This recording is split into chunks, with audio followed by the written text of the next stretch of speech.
Hello friends, welcome to Kannada recipes. Kannada ರೆಸಿಪೀಸ್ಗೆ ಸ್ವಾಗತ. ಇವತ್ತು ನಾನು ಮೆಣಸಿನಕಾಯಿ ಬಜ್ಜಿ ಸ್ಟಫ್ಡ್ ಮಾಡ್ತಾ ಇದ್ದೀನಿ. ಬೇಕಾದ ಸಾಮಗ್ರಿ ನೋಡ್ಕೊಳ್ಳಿ.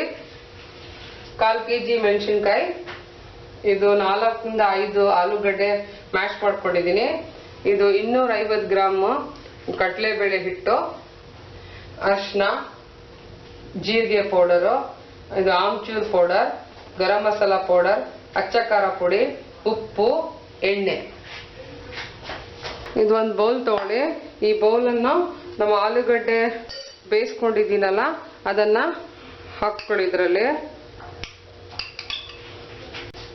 ಇದು ಆಲೂಗಡ್ಡೆ ಚೆನ್ನಾಗಿ ಸಾಫ್ಟ್ ಆಗಿ ಬೇಯಿಸ್ಕೊಂಡಿರ್ಬೇಕು.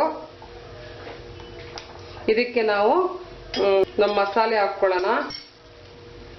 ಅರಿಶಿನ 1/4 ಟೀ ಸ್ಪೂನ್, 1/4 ಟೀ ಸ್ಪೂನ್ ಜೀರಿಗೆ ಪೌಡ್ರು,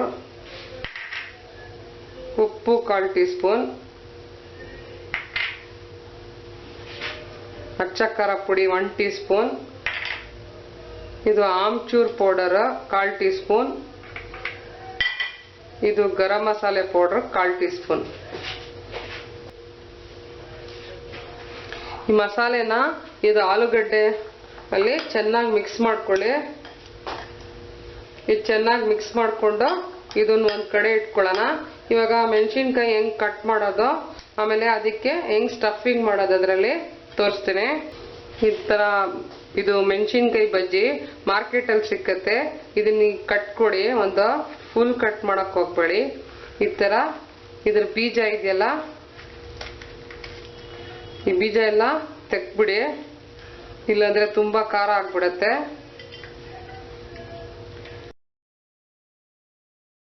ಈ ತರ ಒಂದು ಬಜ್ಜಿ ಮೆಣಸಿನಕಾಯಿ ಬಜ್ಜಿ ತಗೊಂಡು ಒಂದು ಕಟ್ ಕೊಡಿ. ಇಲ್ಲಿಂದ ಚಾಕುವಿಂದ ಕಟ್ ಕೊಟ್ಟು ಇದು ಬೀಜ ಎಲ್ಲ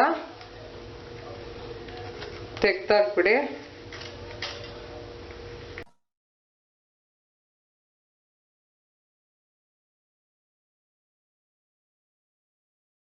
ಇವಾಗ ಎಲ್ಲ ಬೀಜ ತೆಗ್ದ್ಬಿಟ್ಟಿದ್ದೀನಿ ಮೆಣಸಿನ್ಕಾಯಿಂದ.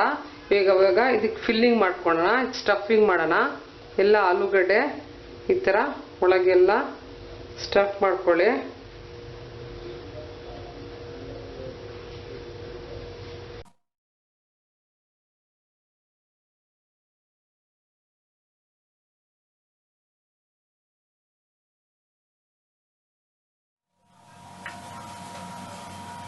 ಹಿಂಗೆ ನೀಟಾಗಿ ಈ ಥರ ಫಿಲ್ ಮಾಡಿಕೊಂಡು ನಾವು ಎಲ್ಲ ಜೋಡಿಸ್ಕೊಳ್ಳೋಣ. ಈ ಕಡೆ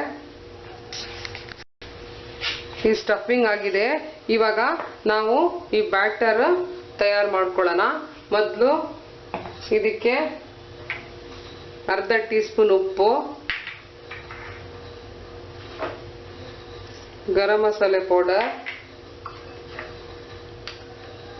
ಅಚ್ಚ ಖಾರ ಪುಡಿ, ಅರಿಶಿನ. ಇದು ಚೆನ್ನಾಗಿ ಮಿಕ್ಸ್ ಮಾಡ್ಕೊಳ್ಳಿ. ಅಷ್ಟು ತಳ್ಳಿಗಿರ್ಬಾರ್ದು. ಈ ಬಜ್ಜಿಗೆ ಹಿಟ್ಟು ಸ್ವಲ್ಪ ಗಟ್ಟಿನೇ ಇರಬೇಕು. ಸ್ವಲ್ಪ ಸ್ವಲ್ಪ ನೀರು ಹಾಕೊಂಡು ಇದನ್ನ ಮಿಕ್ಸ್ ಮಾಡ್ಕೊಳ್ಳಿ. ಎಣ್ಣೆ ಕಾದಿದೆ. ಇವಾಗ ನಮ್ಮ ಬಜ್ಜಿನ ಈ ಹಿಟ್ಟಲ್ಲಿ ಇದು ಮಾಡಿಕೊಂಡು ನಾವು ಹಾಕೋಣ. ಈ ಥರ ತಗೊಳ್ಳಿ, ಈ ಥರ ಡಿಪ್ ಮಾಡ್ಕೊಳ್ಳಿ. ಬಜ್ಜಿನ ಎಲ್ಲ ಕಡೆ ಡಿಪ್ ಮಾಡಿಕೊಂಡು ಇದಕ್ಕೆ ಒಂದೊಂದಾಗಿ ಬಿಡೋಣ. ಈ ಥರ ತಗೊಳ್ಳಿ. ಮೆಣಸಿನ್ಕಾಯಿನ ಚೆನ್ನಾಗಿ ಈ ಥರ ಡಿಪ್ ಮಾಡಿಕೊಂಡು ಒಂದೊಂದಾಗಿ ಬಿಡೋಣ.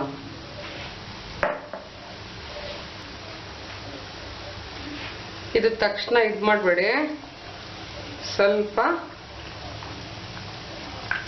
ಕಲರ್ ಬರಲಿ, ಆಮೇಲೆ ಇದಕ್ಕೆ ತಿರ್ಗಿಸೋಣ.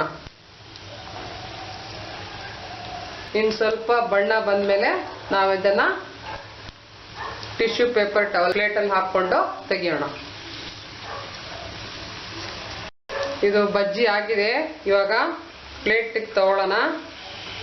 ಪ್ಲೇಟಲ್ಲಿ ಒಂದು ಟಿಶ್ಯೂ ಪೇಪರ್ ಟವಲ್ ಹಾಕ್ಕೊಂಡು